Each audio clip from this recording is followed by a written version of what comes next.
Olá, como estão, queridos companheiros? Vocês gostam muito dos mistérios dos homens que em noite de lua cheia se transformam em lobos ferozes? Vamos ver algumas histórias sobre isto hoje. Viela Mundana apresenta Relatos de Lobisomem 7.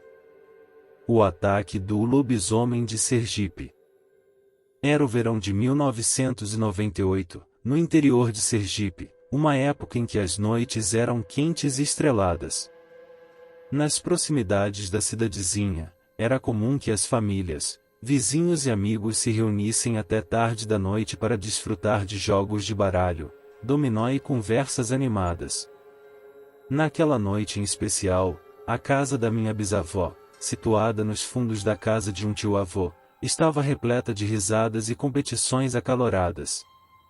À medida que a meia-noite se aproximava, a jogatina estava em pleno andamento. O som das cartas sendo embaralhadas e das peças de dominó batendo sobre a mesa ecoava pelo quintal. Todos estavam imersos em seus jogos quando, de repente, um estrondo alto ressoou vindo da porta dos fundos. Foram pancadas intensas e inesperadas. O susto foi generalizado, e todos os jogadores pararam imediatamente, seus olhos se arregalaram de medo.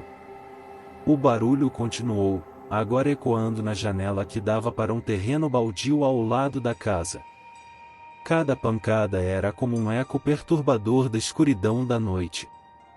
Em um instante, todos se levantaram e correram para dentro da casa. Meu tio-avô agiu rapidamente, fechando a porta da frente com um porrete que atravessava a porta de um lado ao outro. Mal a porta se fechou, um tremor percorreu a madeira, e as pancadas se repetiram na porta da frente. Algo ou alguém parecia estar determinado a invadir a casa a todo custo. Embora eu não tenha sentido, lembro vividamente que minha avó, em meio ao pânico, tampou o nariz com a mão e disse que sentia um fedor de enxofre, como se o próprio diabo estivesse ali. Vendo que as pancadas não paravam, meu tio-avô, com a coragem que lhe era característica, se aproximou de um banco de madeira que estava encostado na parede e puxou dele uma espingarda antiga. Com uma voz trêmula, ele proclamou que, se quem quer que fosse do lado de fora não parasse, ele não hesitaria em atirar. No entanto, as pancadas começaram a perder força, como se o invasor finalmente percebesse que estava enfrentando uma resistência feroz. Então, como se a noite tivesse engolido a presença ameaçadora, ouviram-se passos rápidos se afastando, se embrenhando pelo terreno ao lado e desaparecendo na escuridão do matagal. Na manhã seguinte, os raios do sol revelaram a extensão dos danos. Na porta dos fundos e na janela, havia arranhões profundos, e um pedaço da madeira da porta estava quebrado, como um lembrete sombrio daquela noite inesquecível. Minha bisavó, que tinha um conhecimento profundo das superstições locais, jurava que era o ataque de uma criatura lendária, um lobisomem. Ela afirmava que na casa havia uma criança que não havia sido batizada, filha de uma mãe igualmente não batizada, e que a criatura havia vindo naquela noite para atacá-la, em busca de vingança ou de um propósito sinistro que só ela conhecia. A história daquela noite misteriosa continuou ecoando pela região por muitos anos, como um lembrete de que, nas noites escuras do interior de Sergipe, mistérios insondáveis podiam se esconder nas sombras. Meu pai e o lobisomem. Meu pai, Antônio, com seus atuais 37 anos, tem uma história que ele compartilha com lágrimas nos olhos. Remonta ao tempo em que ele tinha apenas 14 anos, uma época em que a vida da minha avó era uma luta diária para criar 7 filhos pequenos, 3 meninas e 4 meninos, em meio à pobreza. Ela fazia de tudo, incluindo catar lixo, para garantir que eles tivessem algo para comer. A família vivia em um lugar conhecido como Pé de Bicho, um local cercado por árvores e mato, que mais se assemelhava a uma roça. Dado que minha avó não tinha recursos, meu pai sempre trabalhou incansavelmente para ajudá-la. Ele cuidava de galinhas, vacas e qualquer trabalho que lhe rendesse algum dinheiro, todo o qual entregava a minha avó para comprar o básico, como arroz e feijão. Certa vez, meu pai acordou cedo para trabalhar, como fazia todos os dias. Ele continuou trabalhando até tarde da noite, quando o patrão finalmente o dispensou. À meia-noite, ele pegou sua mochila, colocou nas costas e iniciou sua jornada de volta para a casa da minha avó. Ele caminhou por um caminho que estava ladeado de jaqueiras, e não havia ninguém à vista.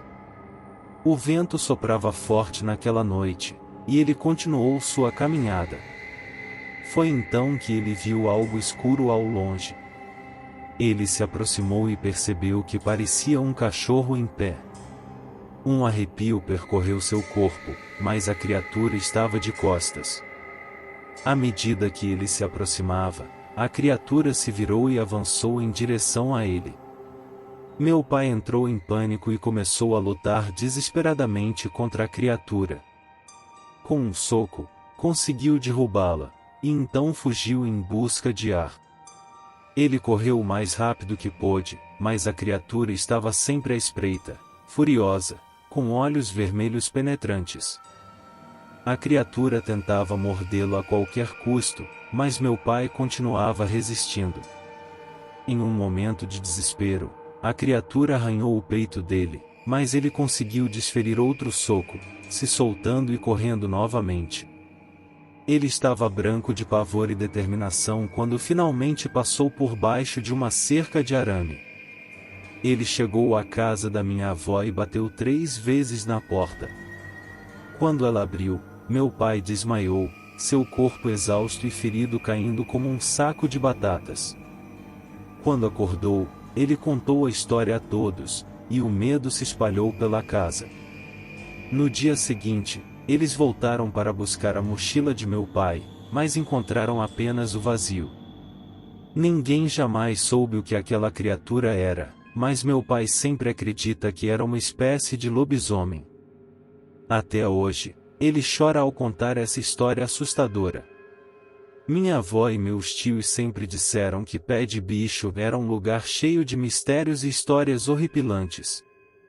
Eu evito contar essa história, pois as pessoas tendem a rir e não acreditar, mas estou feliz por compartilhá-la aqui no grupo. E não posso deixar de mencionar que meu pai ainda tem uma cicatriz no peito como prova daquele encontro aterrorizante. Por hoje é só isso, espero que tenham gostado do vídeo, se inscreva e deixe seu like para mais vídeos como este, obrigado, até mais.